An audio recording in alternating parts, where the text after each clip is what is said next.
السلام عليكم ورحمة الله وبركاته.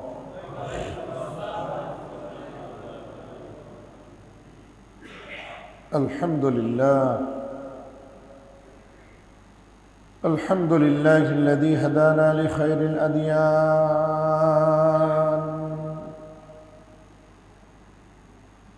وما كنا لنهتدي لولا أن هدانا الله، وأكمل لنا ديننا وأتم علينا نعمته ورضي لنا الإسلام دينا، فلا نعبد ولا نستعين إلا إياه، والصلاة والسلام على شمس الهداية واليقين، المميز بين الطيب والخبيث المهين، وعلى آله وأصحابه أجمعين.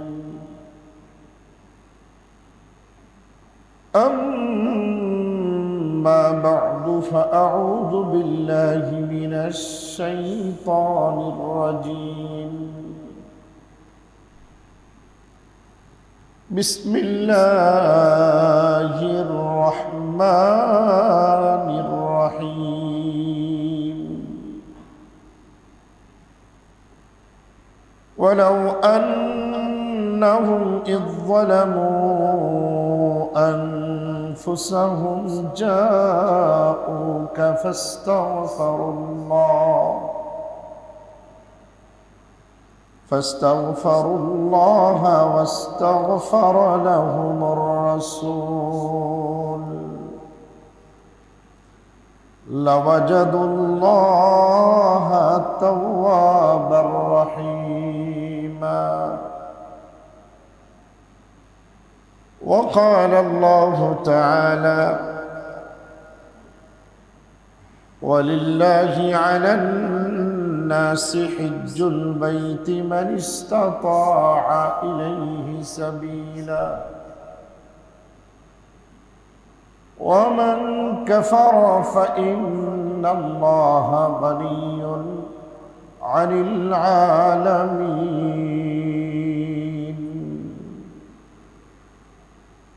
صدقت يا رب العالمين.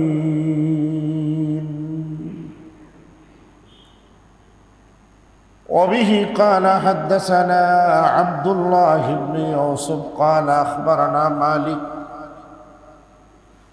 عن يحيى بن سعيد قال سمعت أبا الحباب سعيد بن يسار يقول: سمعت أبا هريرة رضي الله تعالى عنه يقول: قال رسول الله صلى الله عليه وسلم: أمرت بقرية تأكل القرى يقولون يثرب وهي المدينة، تنفي الناس كما ينفي الكيل خبث الحديد. وعن أبي هريرة رضي الله تعالى عنه قال: قال رسول الله صلى الله عليه وسلم: من زار قبري فقد وجبت له شفاعتي، أو كما قال عليه الصلاة والسلام. صدق رسولك النبي الأمي الكريم، ونحن على ذلك لمن الشاهدين والشاكرين والذاكرين، والحمد لله رب العالمين.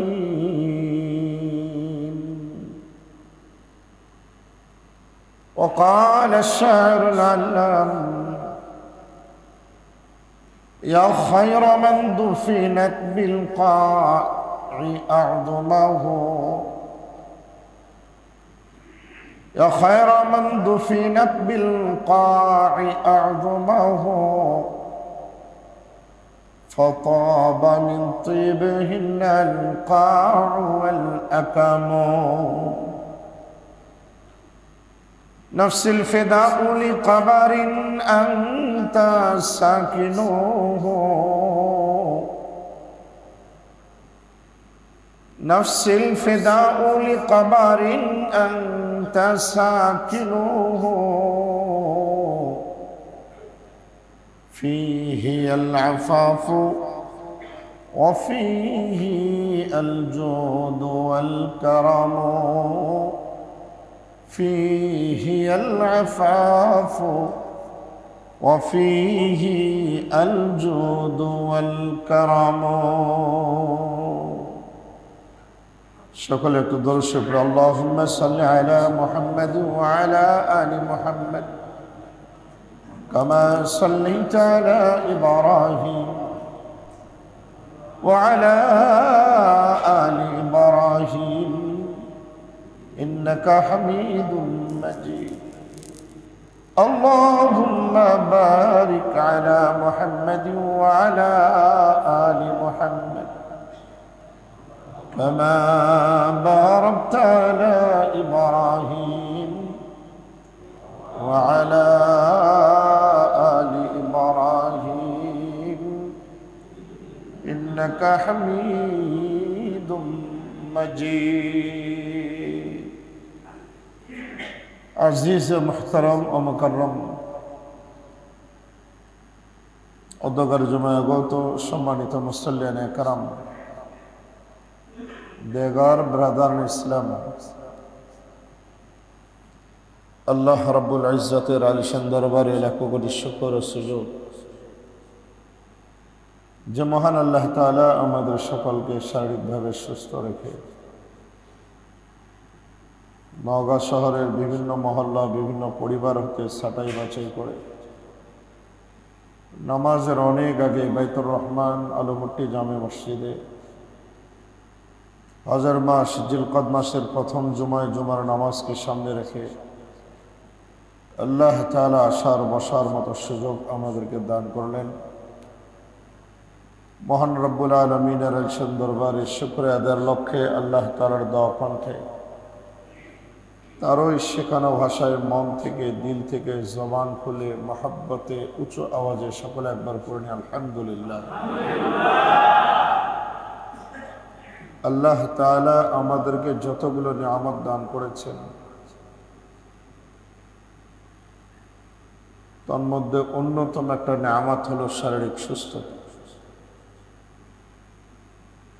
শরীরটা যদি সুস্থ থাকে সমস্ত নিয়ামতগুলোর কদর বান্দার কাছে থাকে।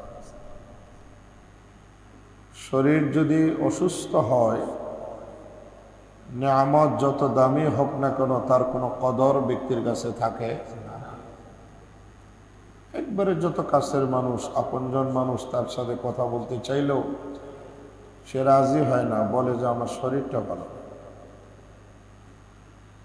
যত উচ্চমানের দামি মানের খানায় তার সামনে পরিবেশন করেন জবাব দিবে আমি খেতে পারবো।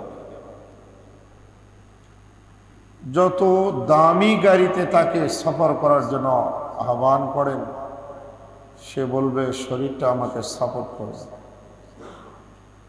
যত ভালো জায়গাতেই তাকে রাখেন না কেন দেখবেন অস্থিরতা ভাব তার ভিতরে থাকবে, কারণ তাকে যে কিছুই ভালো লাগে।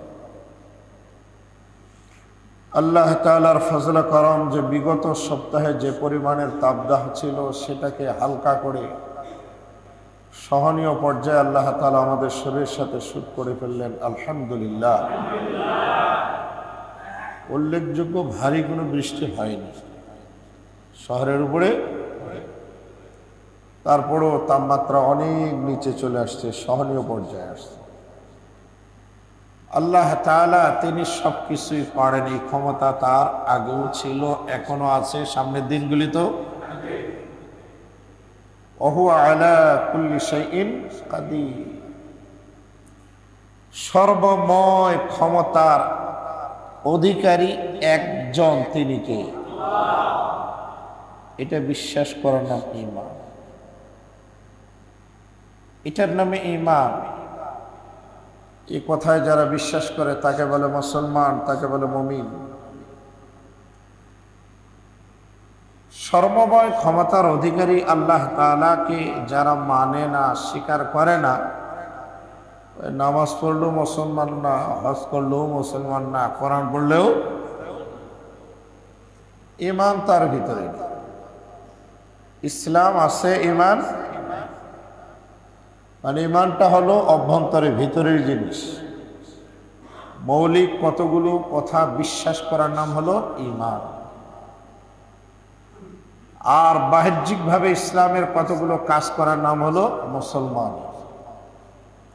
টুপি পরা, দাড়ি রাখা, জুব্বা পরা, নামাজ পড়া, তেলাওয়াত করা, তসবিহ পড়া, এই রোজা রাখা, কুরবানি করা, মসজিদ বানানো, মাদ্রাসা বানানো, ইতিম খাওয়া, গরিব খাওয়া, জিকির ফিকির করা, দাওয়াত ও তাবলীগ, হক্কানি পীর মাশায়েখের খানকায় যাওয়া, এগুলো সব ইসলামী আমল, বাহিরের আমল। ভিতরের সাথে যেটা সম্পৃক্ত সেটার নাম হলো ঈমান, সেটার নাম হলো আকীদা। ঈমান যদি ঠিক না থাকে আমলের কোনো দাম।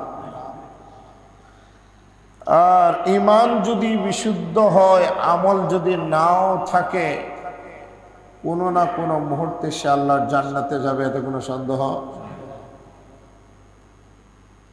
ঈমান নাই, আমল আছে, আল্লাহর জান্নাতে যাবে। আমল যতই থাক জান্নাতে যাবে। আবু লাহাব নবীজির জন্মের খুশিতে বাদি আজাদ করছে, তাই বলে কি জান্নাতে যাবে? বলেন, সুযোগ আছে? আল্লাহ তো জান্নাত অনেক আগেই হারাম করে দিয়েছে। সূরা লাহাব নাজিল করে আল্লাহ তাআলা আবু জাহেলকে এমন বদদুয়া দিয়েছে, আল্লাহ শুধু দেয় না, আমরাও নামাজে মাঝে মধ্যেই দিই। সূরা বললে দেই না, মাঝে মধ্যেই দিই। আর নিয়মিত তো আর সূরা লাহাব আমরা পড়ি না। যখন পড়ি তখন বদদুয়া দিই। কাকে? আবু লাহাব। কারণ আবু লাহাব ভালো কাজ করছে কিন্তু ঈমান ছিল। ভালো কাজ করলে মানুষ জান্নাতে যাবে এমনটা নেই। শর্ত হলো ঈমান থাকা লাগবে। ঈমান থাকলেই জান্নাতে যাবে। ঈমান সহকারে কারো যদি ভালো আমল থাকে, দুখুল আউয়ালিন আস-সাবিকুন আল-আউয়ালুন, ঈমানও মুকাম্মাল, আমলও পরিপূর্ণ, আল্লাহ তাআলা সবার আগে তাদেরকে জান্নাতে দিয়েছে।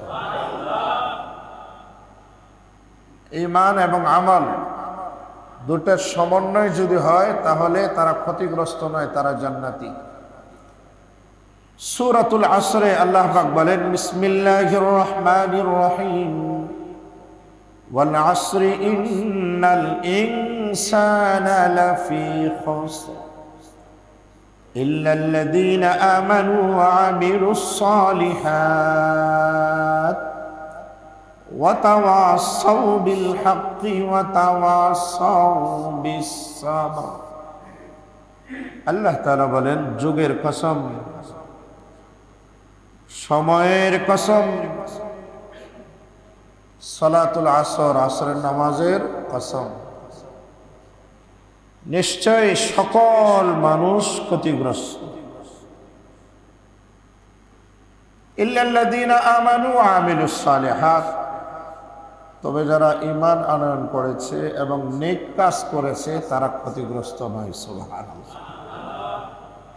ঈমানদার যারা, এরা ক্ষতিগ্রস্ত না। আর যার জীবনে নেক আমল আছে এরাও ক্ষতিগ্রস্ত। আমলে সালেহ যার জীবনে আছে এরাও ক্ষতিগ্রস্ত। ওয়াতাওয়াসাউ বিল হক ওয়াতাওয়াসাউ বিস সাবর, একে অপরকে হকের তাকিদ দেয়, একে অপরকে সবরের তাকিদ দেয়। আল্লাহ তাআলা বলেন এরাও ক্ষতিগ্রস্ত নয়। সুবহানাল্লাহ। ঈমান প্লাস আমল দুইটা যদি কারো থাকে মুকাম্মাল, আল্লাহ তাআলা তাদেরকে জান্নাতি করবেন, এই ওয়াদা আল্লাহ দিয়েছে।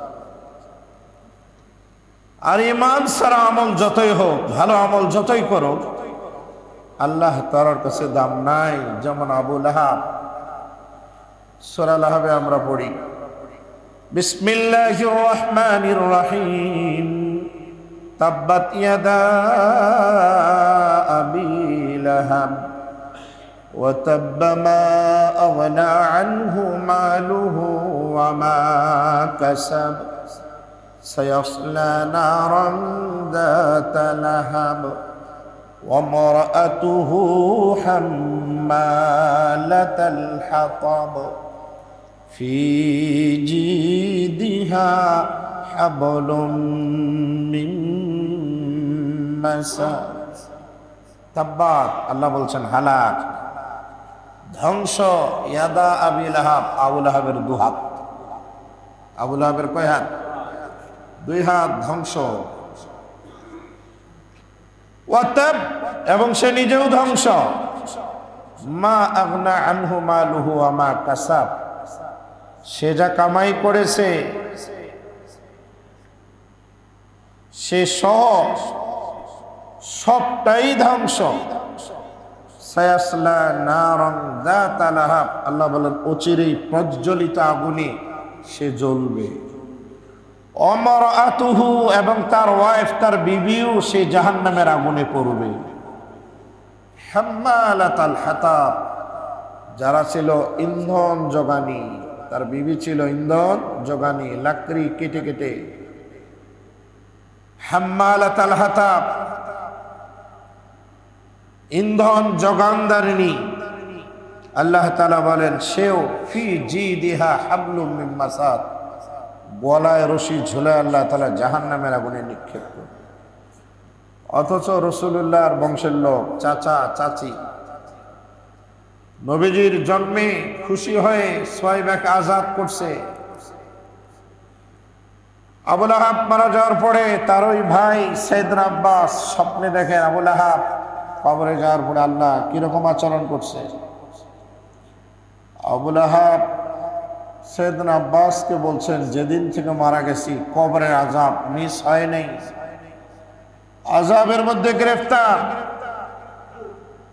গায়রা সুকিতু বিহাদি, তবে এই আঙ্গুলে মাঝখান দিয়ে একটু সাদা ফ্রেশ পানি সোমবারের দিন বাহির হয়, এটা শুধু আমি পান করে একটু আরাম পাই। আব্বাসে জিজ্ঞাসা করছে কারণটা কি? আবু লাহাব বলেন যে এই কারণ হলো একটা, এই আঙ্গুল দুটো মুহাম্মদ বিন আব্দুল্লাহর জন্মের দিনে একটু এহসান, একটু উপকারে আসছে, হতে পারে আল্লাহ এই কারণে আমাকে কবরের সাথে আচরণটা করতে। নবীজির চাচা কত বড় এহসান ছিল, নবীজির জন্মে খুশি হয় বাদী আজাদ করছে। কবরের জগতে শুধু এইটুকু, কিন্তু হাসরে আল্লাহ তাআলা চাচা হিসেবে তাকে সাথ দিবেন। আবু লাহাবও পার পাবে না, আবু তালেবও পার পাবে না। নবীজিকে জিজ্ঞাসা করা হয়েছিল, ইয়া রাসূলুল্লাহ, আবু তালেব তো আপনার একবারে কাছে, সারা জীবন আপনাকে সেভ করছে, কিয়ামতের দিবসে আপনি কি তার জন্য কিছুই করতে পারবেন না? বিশ্ব নবী বলেছেন, আমি যদি না হতাম তাহলে আবু তালেবকে জাহান্নামের অতল গভীরে নেমে দেওয়া হতো। শুধু আমার কারণেই আল্লাহ তাআলা জাহান্নামের কিনারে, জাহান্নামের পাড়ে তাকে রাখবেন,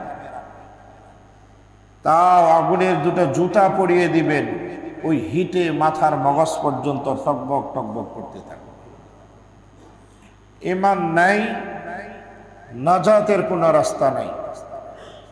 এই জন্য ঈমানের দাম অনেক বেশি। আমরা আল্লাহ এবং রসুলকে বিশ্বাস করে আমরা মুমিন হয়েছি। সর্বময় ক্ষমতার অধিকারী একজন, তিনি কে? টাকা দিয়ে কিছু হয় না, সম্পদ দিয়ে কিছু হয় না, দুনিয়ার কোনো বৃহৎ শক্তি দিয়ে আমার কোনো কাজে আসবে না যদি আল্লাহ আমাকে সাপোর্ট না করে। কি বলেন? আল্লাহ তাআলা যদি কাউকে সাপোর্ট না করেন, সাহায্য না করেন, দুনিয়ার সব শক্তি মিলে যদি তাকে সহযোগিতা করতে চায়, কাজে আসবে? ফেরাউনের আসে, নমরুদেরও আসে নাই, কারুনেরও আসে নাই। আবু জাহাল যেদিন মাঠে, সেদিন আবু জাহালের পক্ষে তার অস্ত্র, তার সঙ্গী, তার গুন্ডা বাহিনী তাকে সেভ করাতে পারে। আল্লাহ তাআলার নসরত ছিল মুসলমানদের পক্ষে। বদরের মাঠে মুসলমানের সংখ্যা অনেক কম, কিন্তু সেদিন সহযোগিতা করেছেন একজন, তিনি কে? আদৌ সেই বদর দাঁড়িয়ে আছে, বদরের মাঠ দাঁড়িয়ে আছে। এই 70 জন মালাউনের যেখানে গণকবর দেওয়া হয়েছে সে জায়গা আজও দাঁড়িয়ে আছে। যে সকল সাহাবায়ে কেরাম ওই দিনে বদরের মাঠে শাহাদাত বরণ করেছেন তাদের মাজারগুলো এখনো আছে। নেম প্লেটে সুন্দর করে তাদের 13-14 জনের নাম দেওয়া আছে। হাজিরা সেখানে গিয়ে কবর জিয়ারত করে। বদর, ঐতিহাসিক বদর, বদরের যুদ্ধ, যেটা মদিনা থেকে দক্ষিণ পশ্চিমে হাদিসের ভাষায় 70 থেকে 90 মাইল দূরত্বে। এখনকার আধুনিক সৌদি আরবে রোড দিয়ে যেতে পারে 130 থেকে 40 কিলোমিটার দূরে বদরের মাঠ এখনো দাঁড়িয়ে আছে। যে জায়গায় লড়াইটা হয়েছে মাঠটা এখনো আছে। যে পাহাড়ের উপর দিয়ে কাফেরগুলো বিতাড়িত হয়ে ভেগে গিয়েছে সেই পাহাড় এখনো আছে। যেই পাহাড়ে আল্লাহ তাআলা ফেরেশতাদেরকে নামিয়েছিলেন মুসলমানদেরকে সহযোগিতা করার জন্য, ওই পাহাড় তো এখনো আছে। একটা ইতিহাস মুছে যায়। মাত্র 300 কয়েকজন সাহাবা কেরাম নিয়ে একদিক রাসূলুল্লাহর বাহিনী, ইমানদারের বাহিনী, আর অপর দিকে প্রায় 3 গুণ 1000 জন অস্ত্রে সজ্জিত, 700 উট, কয়েকশো ঘোড়া, 600 লৌহ পোশাক, প্রত্যেকের হাতে হাতে একটা করে ভারী তলোয়ার, একাধিক তীর ধনুক। আর অপরদিকে মুসলমান সাহাবা কেরাম মাত্র 70টা উট, 2টা ঘোড়া, 8টা তরবারি। তাহলে বাকি মানুষগুলোর হাতে কি ছিল? 8টা তরবারি, 8 জন, আর বাকিগুলোর হাতে কি ছিল? কি ছিল? খেজুরের ডাল, হয়তো কোনো লাঠি, পাথর, তীর, ধনুক, যেগুলো দিয়ে কয়েক মিনিট টিকার কথা না। কিন্তু এমন খেলা খেলছেন আল্লাহ তাআলা মুসলমানদেরকে সেই মাঠে বিজয় দান করেছেন। আল্লাহ এটা আবার খুব খুশি মনে গর্বের সহিত বলছেন, ওয়ালাকাদ নাসারাকুমুল্লাহু বিবাদরিন ওয়া আনতুম আদিল্লাহ ফাত্তাকুল্লাহা লাআল্লাকুম তাশকুরুন। আল্লাহ তাআলা বলেন, মুসলমান সময় করো, স্মরণ করো ওই দিনকে, বদরের দিনকে, যেদিন আমি তোমাদেরকে সহযোগিতা করেছিলাম। ওয়ালাকাদ নাসারাকুমুল্লাহু বিবাদরিন, আল্লাহ বলেন নবী স্মরণ করুন ওই দিনকে যেদিন বদরের দিন ছিল, আল্লাহ তাআলা আপনাদেরকে সাহায্য করেছেন, বিজয় দান করেছেন। ওয়া আনতুম আদিল্লাহ, আল্লাহ বলেন ইমানদার তোমরা ছিলে সংখ্যায় কম, অস্ত্রে কম, অবস্থানের দিক দিয়ে বড় খারাপ। ফাত্তাকুল্লাহ, তোমরা আল্লাহকে ভয় করো, লাআল্লাকুম তাশকুরুন। আল্লাহ তাআলাকে তোমরা যদি ভয় করো তাহলে কৃতজ্ঞতা আদায়কারী বান্দা হবে। আমি আল্লাহ তাআলা তোমাদেরকে কৃতজ্ঞ বান্দা হিসাবে গ্রহণ করে নিব।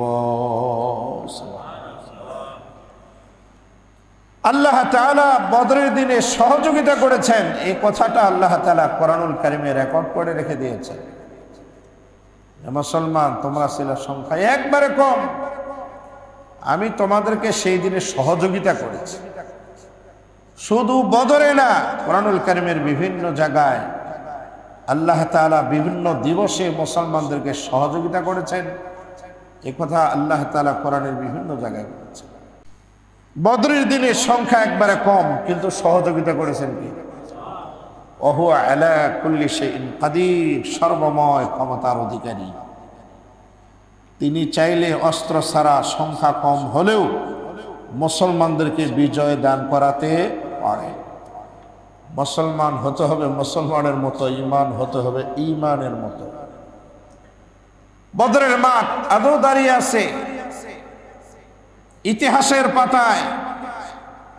স্বর্ণের অক্ষরে লেখা আছে মুসলমানদের প্রথম যুদ্ধ কাফেরদের সাথে, সেই দিনে আল্লাহ তাআলা সহযোগিতা করেছেন, মুসলমানদেরকে বিজয় দান করেছেন। সুবহানাল্লাহি ওয়া বিহামদিহি। আজ আল্লাহ তাআলা আমাদেরকে কাফের মুশরিক ইহুদ খ্রিস্টানদের সাথে লড়াই, সংখ্যায় এত হওয়ার পরেও আমরা বিজয় হচ্ছি না, কারণটা কি? এটা খতিয়ে দেখা। আমরা মুসলমান আমাদের ইমানে আমলে অনেক বড় দুর্বল। ইমানকে নষ্ট করতেছি কুফর দিয়া, আমলকে নষ্ট করতেছি বেদাত দিয়ে। পূর্ণাঙ্গ ইমানের পরিচয় আল্লাহ তাআলার ভালোবাসা, নবীর মহব্বত যদি দিলে থাকে ইমানদার হবে, এতে কোনো সন্দেহ নেই। আর রাসূলুল্লাহর ভালোবাসা, আল্লাহর মহব্বত দিলে নাই, আমল যতই করুক লাভ।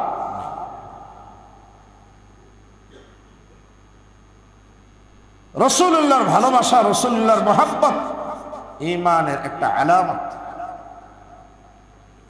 এই কারণে কবি বলছেন, ইশকে মাহবুবে খোদা আয়ে দিল জিসে হাসিল নেহি, इश्क़ महबूब खुदा आए दिल जिसे हासिल नहीं, लाखों मुमिन हो मगर ईमान में कामिल नहीं। महबूब खुदा रसूलुल्लाहर मोहब्बत যদি দিলে না থাকে, সংখ্যায় যদি লাখো মুমিন হয়, কোটি মুমিন হয়, নবীজির আশেক আল্লাহ তাআলা নেককার বান্দারা বলছেন প্রকৃতপক্ষে সে আল্লাহ তাআলার কাছে এখনো ইমানদারি হতে পারে। এই যে মানুষ লক্ষ লক্ষ টাকা খরচ করে উমরা বা হজে যাচ্ছে, এটা আল্লাহ তাআলা এবং তার রাসূলের ভালোবাসার একটা নিদর্শন। তাছাড়া এই টাকা খরচ করে মানুষ তো অন্য রাস্তায়, অন্য কান্ট্রিতে আরো অনেক ভালো দর্শনীয় জায়গায় যেতে পারে, যায় না, বরং হজ ফরজ হলে বাইতুল্লাহ যায়। হজ ফরজ না, মাঝে মধ্যে টাকা খরচ করে উমরায় যায়। এটা হলো আল্লাহর মহব্বত, রাসূলুল্লাহর ইশক, ভালোবাসা। বিগত জুমার আলোচনাতে আপনাদের কাছে স্পষ্ট হয়েছে যে সকল আল্লাহর তাআলার বান্দা হজে যান, 5 দিনে 5 জায়গায় 9টা কাজ করার নাম কি? কয় দিনে? মাত্র 5 দিন। জিলহজের 8, 9, 10, 11, 12, এই 5 দিন মাত্র হজের দিন। 5টা দিবস মাত্র হজের দিবস। জিলহজ মাসের 8 তারিখ সারাদিন মিনা, 9 তারিখ আরাফার দিন আরাফায়, রাতে মুজদালিফা, 10 তারিখ জামরাতে পাথর মারা, কুরবানি করা, মাথা রাত্রি মিনায় যাপন করে দ্বিপ্রহরের পর 11 তারিখ 3 জায়গায় শয়তানকে পাথর, আবারও মিনায় রাত যাপন করে 12 তারিখ দ্বিপ্রহরের পর সূর্যাস্তর আগেই যদি পাথর মেরে মিনার এলাকা ত্যাগ করে হজ কমপ্লিট। 13 তারিখ আর পাথর মারা লাগে। 10 তারিখ বড় শয়তানকে 7টা, 11ই জিলহজ বড় মেজুত ছোট 3 জায়গায় 3 সাথে 21, 12 তারিখে 3 জায়গায় 3 সাথে 21, এই 21 দুগুণ 42 আর 7 কয়টা? 49টা। আবার কেউ যদি 13 তারিখও পাথর মারতে চায় তাহলে আরো 21টা যোগ হবে, টোটাল 70টা ছোট্ট ছোট্ট পাথর। এইভাবে শুধু বিসমিল্লাহি আল্লাহু আকবার, এই স্মৃতি, এটাই সুন্নাত। আস্তে করে, এটা যদি সম্ভব না হয় এইভাবে পাথরটা ধরে 2 আঙ্গুল দিয়ে আস্তে করে নিচ্ছে। কিন্তু হাজিরা ওখানে যাওয়ার পরে এত ইশক, এত আবেগী হয়। আমি যেভাবে বললাম এইভাবে মারনেওয়ালা ব্যক্তি আমার নজরে খুব কম হয়েছে। যারা জানে আলেম ওলামা এরা ছাড়া বাকিগুলো এইভাবে নিয়ে, ছোট্ট পাথর তো অনেকে আবার ছোট নেই, বড় নেই, বড় এমন জোরে মারে যে পিলারে লাগে আবার ফেরত আসে। মারে তো মারে, পাথর শেষ হলে জুতা খুলে মারে, ছাতা মারে, কিছু যা থাকে তাই মারে, আবেগে মারে, মারে আরো 2-4-5 জনকে খাম করে। তো আবেগ, এত ইশক, ভালোবাসা, মহব্বত, আল্লাহকে ভালোবাসে, রসুলকে ভালোবাসে। আমার প্রশ্ন হলো, ওই জায়গায় শয়তান কি এখন বাধা আছে নাকি? কাকে মারতেছে? কাকে মারতেছে? কে আছে? আবার কিছুদিন পূর্বে ফেসবুকে ভাইরাল হয়েছিল, ক্রিকেটাররা যেভাবে বল করে এক মুরব্বী আবার ঠিক ওইভাবে মারতেছে। মনে হচ্ছে শয়তান বাধা আসার নাক মুখ একবার থেরতায় ফেলে দিয়ে এমন ভাবে মারে, ওই পারে যদি ঢেল যায়, কারো মুখে যদি লাগে, মারছেন তো শয়তানে, লাগলো তো গিয়ে আদম সন্তান। এই জন্য আবেগের সাথে বিবেক কাজ করা লাগবে। এটা একটা স্মৃতি। ইব্রাহিম খলিলুল্লাহ শয়তানকে বিচারিত করছে, তাই আমাদেরকে আল্লাহ তাআলা নির্দেশ দিয়েছেন, কারণ এই কাজটা আল্লাহ তাআলার কাছে ভালো লাগছে। সুবহানাল্লাহ। ইব্রাহিম খলিলুল্লাহ, ইসমাইল জবিহুল্লাহ, বিবি হাজরার যতগুলো কাজ আল্লাহ তাআলার কাছে ভালো লাগছে, আল্লাহ সবগুলো হাজিদের উপরে হয় ফরজ, না হয় ওয়াজিব, না হয় সুন্নত করে দিয়েছেন। সুবহানাল্লাহ। কারণ মানুষ ভালো হলে তো কাজ ভালো হবেই। কে বলে? ইব্রাহিম খলিলুল্লাহ, মানুষ ভালো না খারাপ? আপনি ভালো বললেও ভালো, খারাপ বললেও ভালো। আল্লাহ তাকে ভালো বলছেন, খলিল বানাইছে। তো আল্লাহ তাআলা যাকে তাকে খলিল বানাবেন নাকি? আপনি আমি তো যাকে তাকে খলিল বানাই, দোস্ত। আল্লাহ তাআলা সকলকে সারা জীবন পরীক্ষা নিস, সব পরীক্ষায় তিনি পাশ করছে, এরপরে আল্লাহ বলছে আনতা খলিলুল্লাহ। ওইরকম পরীক্ষা যদি আল্লাহ তাআলা আমাদের কাছে নেয়, ওই প্রথম পরীক্ষার হল থেকে বিদায়। ইমানের পরীক্ষা ইব্রাহিম দিয়েছে। বাবার সাথে আবাস করেন না, সমাজের সাথে না, দেশের সাথে না। বলছে তোমরা যে মূর্তি পূজা করো, এটা শিরক, এটা আমার পছন্দ লাগে না, এটা তোমরা করো না। অনেকভাবে বুঝিয়েছেন, মাটির তৈরি, পাথরের তৈরি, নিজ হাতে বানাও, তাকে প্রণাম করো, তাকে জিনিস খেতে দাও। এটা কোন বিবেকে, কোন আকলে তোমরা হাত দিয়ে বানিয়েছ? উচিত তো সে তোমার ইবাদত করা, উল্টা তুমি তার ইবাদত করতেছো। এটা কেমনে করে? মাহাদিহি তামাসিল, এগুলো কি? এলাকার লোকজনকে বুঝিয়েছেন, দলিল দাও। আল্লাহ আমাদের বানিয়েছেন, তিনি আমাদের থেকে সিজদা পাওয়ার জন্য, ইবাদত পাওয়ার জন্য। আপনারা এদেরকে হাত দিয়ে বানান, তাহলে ওরা তো আপনার ইবাদত করার কথা, আপনি উল্টা তার ইবাদত করেন। এটা কোন বিবেকে নেই? এটা আমার ভালো লাগছে। বলছেন যে এটা আমার পছন্দ না। এইভাবে সব ধরনের ডোজ ইব্রাহিম আলাইহিস সালাম দিয়েছিলেন, মানে নাই, কানে শুনে নাই। কারণ হেদায়েত যদি না থাকে, হেদায়েত কেউ দিতে পারবে? বলেন পারবে? কেউই পারবে না। উল্টা এই শ্রীরাম বাবুর এক জায়গায় বসছিল, গণেশের এক জায়গায় বসছিল, বসার পরে বলছে, এই তো মোল্লা ইব্রাহিম, ওরে একটু ভালো মতো বুঝানো দরকার, আমাদের একটা গ্যাপ পড়ে গেছে। ওরে ভালো মতো বুঝালে হয়তো আমাদের দেবদেবীদের বিরুদ্ধে কিছু বলবে না। সকলে বলছে হ্যাঁ, একবারের জন্য চেষ্টা করা দরকার। চলো তাহলে বড় মেলায় তাকে নিয়ে যাব, যেদিন তাদের বাৎসরিক সব থেকে বড় দুর্গা উৎসব, বড় মেলা, সনাতন ধর্মীদের বড় মেলা, সেই দিনে ইব্রাহিমকে প্রস্তাব করছি। ইব্রাহিম আলাইহিস সালাম বলছে, ইন্নী সাকিম, আমি অসুস্থ, তোমরা যাও।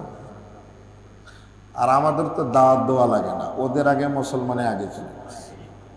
মিষ্টির দোকান মুসলমান, তারপরে চুরি ফিতা আরো আগডুম বাগডুম সব মুসলমান। ওরা এখনো জিলাপি খায়নি, মুসলমান কিনাকে খাওয়া শেষ। লারুমুড়ি এখনো ওরা ঘরে নেয়নি, মুসলমান আগে নেওয়া শেষ। বিজয়ের দিনে রাস্তায় বসে থাকবেন, দেখবেন হিন্দুর পোলা কয়টা যার, মুসলমানের ছেলে মেয়ে কয়টা ঘুরে। ইব্রাহিম বলছেন না, আমি অসুস্থ, ইন্নী সাকিম। আকাশের দিকে তাকিয়ে বললেন, ইন্নী সাকিম, আমি অসুস্থ। ওই যুগে ছিল কেউ আকাশের নক্ষত্রের দিকে তাকিয়ে যদি বলে কোনো কথা, এটা সত্য কথা। তো ইব্রাহিম একটু কৌশল করছে, আমি অসুস্থ, আমি অসুস্থ। প্রশ্ন হলো, ইব্রাহিম কি তখন অসুস্থ ছিলেন? হ্যাঁ, আপনারা আগে বলতেছেন না, আগে শুনেন কি ছিল। তার মানে সব জানে শুনে আগে বসে আর জানবেন না, এটা তো প্রায় আলোচনা শুনে। ইব্রাহিম শারীরিক অসুস্থ ছিলেন। অসুস্থতা দুই ধরনের, একটা হলো শারীরিক আর একটা হলো মানসিক। ইব্রাহিম বলেন, আমার মনে চায় না, তোমরা যাও, আমি যাব। সকলে বলছে, যেহেতু আকাশের দিকে তাকিয়ে বলছে, ডাকো, থাক, চলো যাই। তখন তো সিসি ক্যামেরা ছিল না, এত পুলিশ দিয়ে পাহারা দেওয়ার সরকারও তখন ছিল না। থাকলে তখনও পুলিশ দিয়ে পাহারা দিত। এখন যেভাবে দেওয়া হয় না, তখন যে দিবে চিন্তা চেতনায় তখনকার সরকারের মাথায় ছিল। ইব্রাহিম আলাইহিস সালাম চিন্তা করলেন, তোরা যা, এটাই আমার সুযোগ। একা মণ্ডপে ঢুকা, যা আছে সব কলা, আপেল, জাম, পেঁপে সব দেবদেবীদের সামনে। ইব্রাহিমকে বলছে, খাইস না কে? তোদের ভক্তরা দিয়ে গেছে, খাবি না কে? আলা তাকুলুন, খাবি না কে? কথা বলিস না কেন? ইব্রাহিম তো জানে কথা বলবে না, খাবেও না। বাস কমান শুরু করছে, কোপায় করে সব সাফ করছে, বড়টাকে শুধু রেখে দিচ্ছে। এরপরে ঘটনা তো আপনাদের জানা, ইব্রাহিম কাছে ধরছে, ওদের বড় যে এই কাজ করেছে সে, বাল ফাআলাহু কাবীরুহুম হাদা, ওদের বড়টা গিয়ে জিজ্ঞাসা করো, তাহলে সব বলি না। ইব্রাহিম একা প্রতিবাদ করছে, একা দেবদেবী ভাঙ্গে সাফ করছে। রেজাল্ট কি? রেজাল্টটা কি? সকলে মিলে বলছে, ওরে ধরো, আগুন জ্বালো, সেখানে ফেলো। আগুন এক দুই দিন না, কয়েক মাস ধরে কাঠ সংগ্রহ করছে, আগুন জ্বালায় দাও দাও করে জ্বলছে। এখন আগুনের কাছে গিয়ে যে ইব্রাহিমকে ধাক্কা দিবে, এই শক্তি তাদের নাই। এই জন্য চরকি তৈরি করছে, বহু দূর থেকে যেন নিক্ষেপ করা যায়। চোরকে আরেক মাথায় সেট করছে, এদিকে অসংখ্য গণিত মানুষ শক্তিশালী দাবা দেয়, উঠে না। মিস্টার ইবলিসে গিয়ে কয়, ইন্নী আরা মা লা তারাও, আমি যা দেখছি তোমরা কিন্তু তা দেখো না। আমি দেখছি মোল্লা ইব্রাহিমের পক্ষে আল্লাহর অসংখ্য গণিত ফেরেশতা এসে এমন ভাবে মাথাটা ধরছে, তোমরা কেন পুরো দুনিয়া যদি এইদিকে চাপা দাও, ওই মাথা তোমরা তুলতে পারবে না। আল্লাহু আকবার। তুলতে পারবে না। তুলতে যদি চাও তাহলে মেলা লাগাও, খেলা লাগাও, সবচেয়ে সুন্দরী নারী যারা আছে তোমাদের, তাদেরকে ডাকা হয়। তারপর মুজাররাত আনিস সিয়াব, দেহে সুতা বরাবর এক সুতা থাকবে না, ওপেন করে ওই মাথার দিকে দাও। তারপর হবে কি? আল্লাহর নূরের তৈরি ফেরেশতাগুলো বেহায়াপনা সহ্য করতে পারে না, ওরা সরে যাবে, ইব্রাহিম একা হবে, এই সুযোগে তোরা নিক্ষেপ করবে। জোরে বলেন নাউজুবিল্লাহ। এই জন্য শয়তানের প্রথম টার্গেট উলঙ্গ করা, উলঙ্গ করা, এটা আল্লাহ সহ্য করে না। তাই করলো, নিক্ষেপ উপরে ঘুরছে, ইব্রাহিমের চরকি উলঙ্গ করছে। ইব্রাহিম আগুন স্পর্শ করবে, ফেরেশতা ডাক দিয়ে বলে, ইব্রাহিম তুমি তো আগুনে পড়তে যাচ্ছ, পড়লেই তো তোমার দেহে ঝলসে যাবে, কিচ্ছু থাকবে।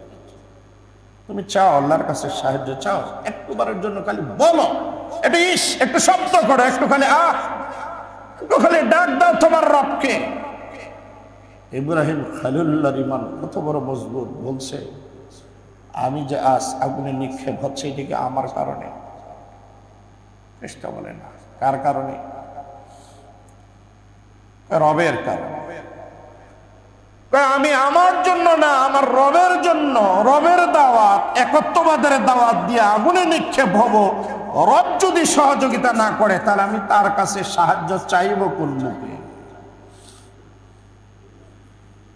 কত বড় ঈমান হলে এই কথাটা মুখ দিয়ে বাহির হয়, আমি তার কাছে সাহায্য। তিনি যদি রক্ষা করেন করবেন, আর তিনি যদি মেরে ফেলেন মারবেন। আচ্ছা, এইভাবে পরীক্ষা দিতে আমরা প্রস্তুত? হ্যাঁ, আমি প্রস্তুত। কেউই আল্লাহ এমনি তারে খলিল মানে। আল্লাহ তাআলা দেখলেন, আরে ইব্রাহিম তো আমার কাছে সাহায্য চাইবে না, আর ইব্রাহিম তো আমার পক্ষে লড়তেছে, আমি যদি এই মুহূর্তে সহযোগিতা না করি ইব্রাহিমের পক্ষে লড়বে কে? আল্লাহ আওয়াজ দিলেন, কুলনা ইয়া নারু কুনি বারদা ওয়া সালামান আলা ইব্রাহিম। আল্লাহ বলেন, আমি বললাম, হে আগুন, হে আগুন, আমার খলিলের জন্য শীতল হয়ে যাও, আরামদায়ক হয়ে যাও। আমার খলিলের পুরা তো দূরের কথা, একটু কষ্ট যেন না হয়। আল্লাহর আওয়াজ পাওয়ার সাথে আগুন আর পোড়ায় না। ওহু আলা কুল্লি শাইইন, বলেন ওহু আলা কুল্লি শাইইন। আগুন পোড়ায়, আগুন আর পোড়ায় না। ইব্রাহিম খলিলুল্লাহকে ন্যাংটা উলঙ্গ করে ফেলছে। নবীজি বলেন, কিয়ামতের দিবসে সর্বপ্রথম আল্লাহ তাআলা ইব্রাহিমকে ইজ্জতের পোশাক পরাবেন। আরে শ্রীরাম বাবুদের সবগুলোকে উলঙ্গ রাখবেন আর দেখাবেন, দেখ সেই দিনে আমার খলিলকে উলঙ্গ করে তোরা হাসছিলি, আজ তোদের মজা না। ইব্রাহিম খলিলুল্লাহ আল্লাহ তাআলা পরীক্ষা নিলেন, পরীক্ষার মধ্যে পাস করলেন। ওনার মতো ঈমান আমাদের হবে? হ্যাঁ, সম্ভব? আল্লাহ তাআলা এই কারণে ইব্রাহিম খলিলুল্লাহর ভালো কাজগুলো উম্মতে মুহাম্মদীদের জন্য আল্লাহ তাআলা কোরআন এবং সুন্নায় রেকর্ড করে রেখে দিয়েছেন। বলেন না সুবহানাল্লাহ। আগুনের মধ্যে পুড়ে, আগুনের মধ্যে পড়ে ইব্রাহিম খলিলুল্লাহ মুস্কি মুস্কি হাসতেছে। চতুর্দিকে আগুন দাও দাও করে জ্বলছে। নমরুদ ডাক দিয়ে বলে, কে আগুন, এতদিন ধরে তোমাকে প্রজ্বলিত করা হলো একটাই মৌলভী সাহেবকে পোড়াবার জন্য, মোল্লাকে পোড়াবার জন্য। এই মোল্লা মৌলভীকে পোড়াতে পারো না?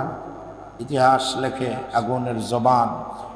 আগুন বলছে, নমরুদ পুড়তে পারি কিনা একবার তুমি এসে দেখো, তুমি একবার এসে দেখো, পোড়াতে পারি কিনা একবার এসে দেখো। আকে লুৎফে খেসেরা ইজহারে কা, আকে লুৎফে খেসেরা ইজহারে কা, বাখলিল আশনারে রা গুলজারে কা। আল্লাহ তাআলার অনুগ্রহ ইব্রাহিমের জন্য আল্লাহ প্রকাশ করেছেন। প্রজ্বলিত আগুনকে শীতল বানিয়ে দিলেন কে? ঠান্ডা হবা, তবে এত ঠান্ডা না, মাইনাস হয়, কষ্ট হয় না। ওয়াসালামান, তবে ঠান্ডাটা যেন শীতল, আরামদায়ক হয়। 42 ডিগ্রি, 43 ডিগ্রি, 44 ডিগ্রি হাঁপায় গেছিলেন সবাই মৌলবীরা মিলে, সবাই মিলে মাঠে নেমে আল্লাহর কাছে পানি চাইলাম। আল্লাহ পানি দিল না, ঠান্ডা হাওয়া দিয়ে আবহাওয়াটাকে শীতল করে দেওয়ার ক্ষমতা আল্লাহর আছে না নেই? এখন আর কষ্ট হয় না, চলে। প্রচন্ড তাপদাহে কত মানুষ কতভাবে জনগণের সেবায় আসছে, কেউ স্যালাইন নিয়ে, কেউ পানি নিয়ে, কেউ শরবত নিয়ে। এক পুলিশ ভাইকে দেখলাম ফেসবুকে, যে বেচারা সুন্দর একটা ছাতা রিক্সা চালককে থামায় আস্তে করে মাথায় দিলেন। চাচা এখন কেমন লাগছে? ভালো। ডাব কাটে পানি খাওয়াচ্ছে, মানব সেবা, যে যেদিক দিয়ে পাঠছে করছে। সকলে মিলে দোয়া করছি, পানি চাইছি, বৃষ্টি চাইছি। আল্লাহ বৃষ্টি যেখানে দেওয়ার দিয়েছেন, আর যেখানে হাওয়া দিয়ে ঠান্ডা করে দেওয়ার, সেন্ট্রাল এসি করে দেওয়ার আল্লাহ করে দিয়েছেন। সুবহানাল্লাহ। আল্লাহ ইব্রাহিমকে যেভাবে পরীক্ষা করছে ওইভাবে আমাদের পরীক্ষা সম্ভব না।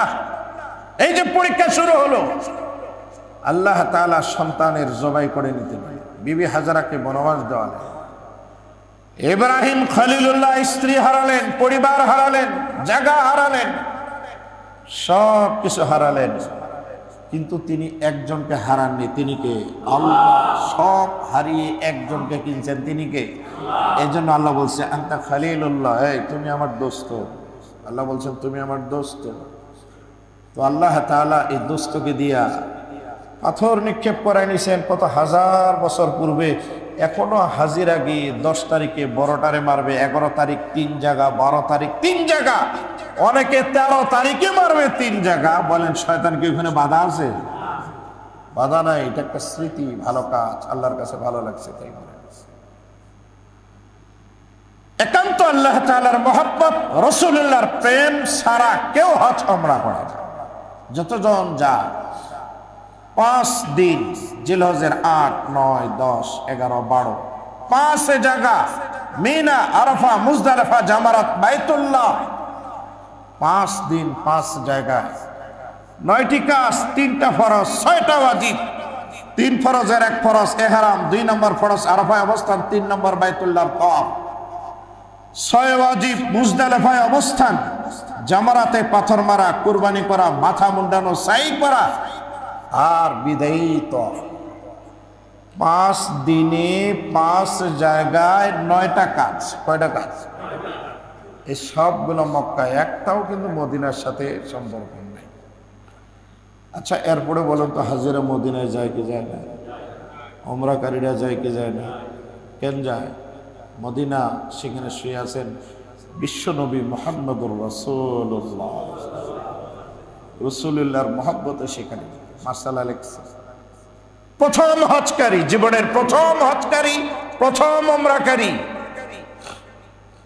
তার জন্য উচিত আগে বাইতুল্লাহ যাবে, বাইতুল্লাহর হজ কমপ্লিট করবে, এরপর নবীজির রওজায়। তবে ফ্লাইটে প্রথম যদি মদিনায় যায়, নবীর রওজায় যাওয়াটাও তার জন্য জায়েজ আছে। আর যে হজ নফল, অর্থাৎ প্রথমবার করছেন এরপরে বারবার যাচ্ছেন, তার জন্য আগে পরে মদিনায় যাওয়া। মদিনায় না গেলে কেমন যেন মনে হয় হজটা অসম্পূর্ণ রয়ে যায়, ওমরার সফরটা অসম্পূর্ণ রয়ে যায়। অথচ হজের 3 ফরজ 6 ওয়াজিব, ওমরার 2 ফরজ 2 ওয়াজিব, এই টোটাল আফআলগুলো, আহকামগুলোর সাথে মদিনার কোনো সম্পর্কই নেই। আছে? কোনো সম্পর্ক নেই। তারপরেও মদিনায় যেতে হয়, কারণ সেখানে মুহাম্মদুর রাসূলুল্লাহ সাল্লাল্লাহু আলাইহি ওয়াসাল্লাম। নবীজির সালাম না দিয়া হাজি হজ করবে, ওমরা করে ওমরা করবে, এটা কল্পনাই করা হয়। রাসূলুল্লাহ তার কবরে সশরীরে এখনো জিন্দা। আল্লাহু আকবার, এখনো জিন্দা। আল আম্বিয়া আহইয়াউন ফি কুবুরিহিম, নবীরা স্বীয় কবরে জিন্দা, জীবিত।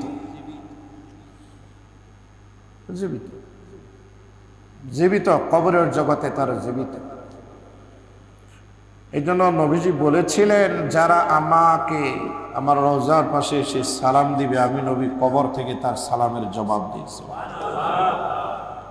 قال رسول الله صلى الله عليه وسلم من صلى علي عند قبري سمعته ومن صلى نائيا أبلغت।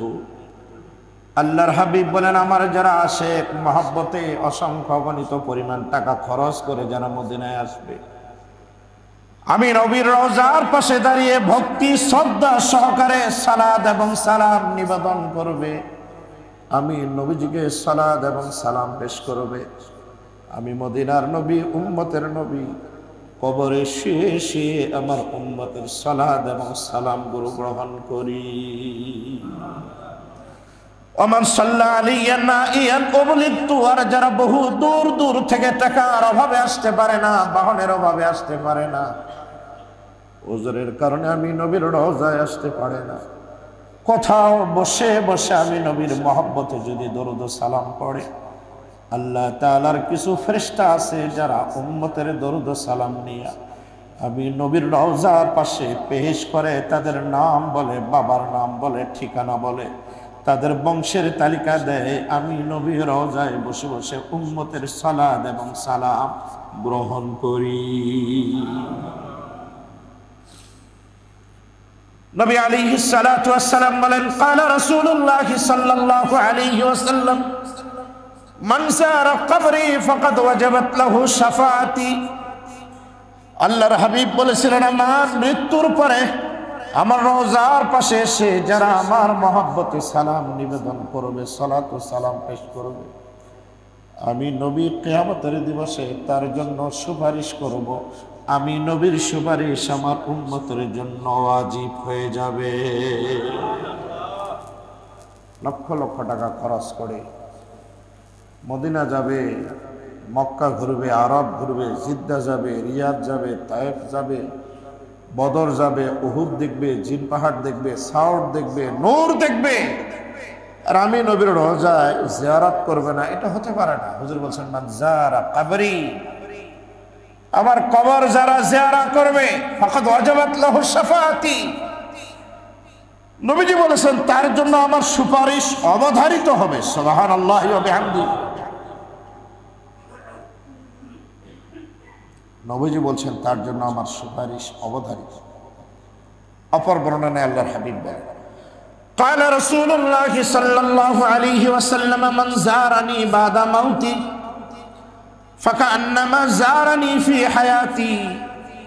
আল্লাহর হাবিব বলেন আমার আরাফাতের পরে যারা রওজায় এসে আমি নবীর সম্বোধন করে জিয়ারা করবে, আসসালাতু ওয়াসসালামু আলাইকা ইয়া রাসূলুল্লাহ বলে ডাক দিবে, আসসালাতু ওয়াসসালামু আলাইকা ইয়া হাবিবাল্লাহ বলে সম্বোধন করবে, আসসালাতু ওয়াসসালামু আলাইকা ইয়া রাসূলুল্লাহ বলে সম্বোধন করবে। আল্লাহর হাবিব বলেন আমার আরাফাতের পরে না সে কেমন যেন আমি নবী জীবিত থাকাকালীন আমার বাড়িতে আমার সাথে সাক্ষাৎ দেওয়ার জন্য হাজির হয়েছে। আমার আরাফাতের পরে আমার রওজার পাশে এসে যারা এইভাবে সম্বোধন করবে, নবী বলে কেমন যেন সে আমার জীবিত থাকাকালীন আমার বাড়িতে মেহমান হিসাবে আমার সাথে সাক্ষাৎ করতে আসছে। সুবহানাল্লাহ। এই জন্য মদিনার আদব, মদিনার আজমত, মদিনার মহাব্বত প্রত্যেকটা আশিকে রাসূলের ভিতরে, প্রত্যেকটা বাইতুল্লাহর যাত্রী হজ হোক কিংবা আমরা হোক, সম্মান দিলে নিয়ে বুকে নিয়ে সেই জায়গায় হাজির হতে হবে। ওলামা একরাম বলেছেন রাসূলুল্লাহর রওজা হুজুর যে জায়গায় শুয়ে আছে মসজিদে নবী পূর্ব দক্ষিণ কর্নারে নবীজি আম্মা আয়েশা সিদ্দিকার ঘর, তার পাশেই রফিক সফর সাইয়েদনা আবু বকর রাদিয়াল্লাহু তাআলা আনহু, তার পাশেই আমিরুল মুমিনিন সাইয়েদনা ওমর বিন খাত্তাব রাদিয়াল্লাহু তাআলা আনহু। নবীজি জীবদ্দশায় দুই বন্ধুকে নিয়ে কবরেও শুয়ে আছেন। হ্যাঁ, বন্ধু তো বন্ধু, কিয়ামতের দিন উঠবো বন্ধুদেরকে নিয়েই উঠবো। সুবহানাল্লাহ। দুনিয়াতেও বন্ধু, আখিরাতেও হ্যাঁ বুঝে সুঝে বন্ধু বানান, ভালোদেরকে বন্ধু বানান, খারাপদেরকে যদি বন্ধু বানান খারাপদের নিয়েই উঠবেন। ইব্রাহিমে দেখবে, মুসায় দেখবে, হারুনে দেখবে, শুআয়ব দেখবে, ইউনূস আলাইহিস সালাম দেখবে, ইউসুফ আলাইহিস সালাম দেখবে, ইদ্রিস দেখবে, নূহ আলাইহিস সালাম দেখবে, আদমও দেখবে। আরে আমার সন্তানেরা কারে বন্ধু বানাচ্ছে? ভালোদেরকে বানান, খারাপদেরকে বানায় না। ওখানে দেখবেন সবাই বন্ধুদেরকে নিয়ে চলবে। রাসূলুল্লাহ যে জায়গায় শুয়ে আছেন এই জায়গাটা পৃথিবীর সমস্ত জায়গার থেকে আল্লাহ তাআলার কাছে দামি। সুবহানাল্লাহ। রাসূলুল্লাহর যে রওজাটা, এই রওজাটা পৃথিবীর যত জায়গা আছে, যত জায়গা সকল জায়গার থেকে দামি, সব থেকে দামি। এমনকি আল্লাহ তাআলার আরশ, কুরসি, লৌহ, কলম, আল্লাহ তাআলার বানানো জান্নাত থেকেও রাসূলুল্লাহর রওজাটা হলো দামি। পাকিদা তারাশ আরশে বারি জান্নাত ফেরদাউস, পাকিদা তারাশ আরশে বারি জান্নাত ফেরদাউস, आराम गाहे खाके रसूल अरबी है, आराम गाहे खाके रसूल अरबी है। নবীজির রওজা যেখানে হুজুর শুয়ে আছেন এই রওজাটার দাম হলো আল্লাহর আরশ কুরসির থেকেও দামি। সুবহানাল্লাহ। তবে নবীজির রওজা ব্যতিরেকে মসজিদে নববী সহ পুরা পৃথিবীর মধ্যে সব থেকে দামি জায়গা হলো কাবা, হারাম শরীফ। রাসূলুল্লাহ যে জায়গায় শুয়ে আছে এই জায়গায় হাজি যাবে, রাসূলের মহব্বতে যাবে। বলা হয়েছে ওখানে গিয়ে জোরে ধাক্কাধাক্কি, চিল্লাচিল্লি, আওয়াজ করা যাবে না। রাসূলুল্লাহ জীবদ্দশায় যেরকম রাসূলের সামনে চিল্লাচিল্লি করা যেত না, রাসূলের ওফাতে তার রওজার পাশে গিয়েও আবেগ ভরা, দরদ ভরা কণ্ঠে মহব্বতে শুধু এতটুকু বলবে, আসসালাতু ওয়াসসালামু আলাইকা ইয়া রাসূলুল্লাহ, বাস। আসসালাতু ওয়াসসালামু আলাইকা ইয়া হাবিবাল্লাহ, আসসালাতু ওয়াসসালামু আলাইকা ইয়া রাসূলুল্লাহ, বাস এতটুকু, এর থেকে বেশি কিছু না। কমবক্ত যারা ওখানে গিয়ে চিল্লাচিল্লি করে, ধাক্কাধাক্কি করে, নাদান ওখানে গিয়ে যারা মোবাইলে এইভাবে সেলফি তোলে, তুলে তুলে ফেসবুকে ছেড়ে দেয়, আমি আসছি নবীজির কাছে আসছি। আরে হারামি, নবীজির কাছে গেছো এটা দেখাতে হবে মানুষকে। আগে নিজে সংশোধন হও। নিজে সংশোধন হওয়ার কোনো নাম নাই। রাসূলুল্লাহর কাছে গিয়ে সালাম দিয়ে আসতেছে, ইশকে মোহাব্বত নাই। আর দোস্ত হবা বন্ধুদের থেকে বাহবা নেওয়ার জন্য ছাড়তেছে। রিয়াজুল জান্নায় আসছি, নামাজ পড়তেছি, ছবি তুলে ছাড়তেছে। এটা ছবি তোলার জায়গা না। ওই জায়গাটা হলো জান্নাতের একটা ভূখণ্ড, জান্নাতের একটা টুকরা। قال رسول الله صلى الله عليه وسلم ما بين بيتي ومنبري روضة من رياض الجنة। আল্লাহর হাবিব বলেন, আমার ঘর আর আমার রওজা, আমার ঘর আর আমার মিম্বার এর মধ্যবর্তী জায়গাটার নাম হলো রিয়াজুল জান্নাহ। জোরে বলুন সুবহানাল্লাহ। মা বাইনা বাইতি ওয়া মিম্বারি রাওযাতুম মিন রিয়াজিল জান্নাহ। বুখারী শরীফ প্রথম খণ্ড হাদিস নম্বর 1850। নবীজি বলছেন, আমার ঘর আর আমার মিম্বার এই মধ্যবর্তী জায়গাটুকু রাওযাতুম মিন রিয়াজিল জান্নাহ, জান্নাতের বাগান সমূহের একটা বাগান। সুবহানাল্লাহ বলেন। ওটা জান্নাতের বাগানে আপনি ঢুকে মোবাইলে সেলফি মারতেছেন, জান্নাতের বাগানে ঢুকে আপনি গুতাগুতি করতেছেন, না জান্নাতের বাগানে ঢুকে আপনি গল্প করতেছেন। নবীজি বলছেন এটা জান্নাতের বাগান, এটা চিরসত্য, এটাই জান্নাতের বাগান। উলামায়ে কেরামের ব্যাখ্যায় বলেছেন, আল্লাহ তাআলা জান্নাত যখন সাজাবেন, মুমিনদেরকে জান্নাতে দিবেন, এই রিয়াজুল জান্নার এই অংশটুকু আল্লাহ তাআলা জান্নাতের মধ্যে রাখবেন। এটা ওখানে দিয়ে দিবেন, ওই জায়গায়। 2 নম্বরের মতলব, অনেকেই বলেছেন কেউ যদি জান্নাতে যেতে চায় ওই জায়গায় যেন পা রেখে ইবাদত করে, আল্লাহ তাআলা তাকে জান্নাতে যাওয়া সহজ করে দেবেন। আপনি জান্নাতের মধ্যে পা দিয়ে নামাজ পড়তেছেন আর ওখানে গিয়ে আপনি গল্প গুজব সময় নষ্ট করতেছেন, এটা হয় না। 3 নম্বর ব্যাখ্যা হলো ওই জায়গার পরিবেশটা জান্নাতের মতোই পরিবেশ। সুবহানাল্লাহ।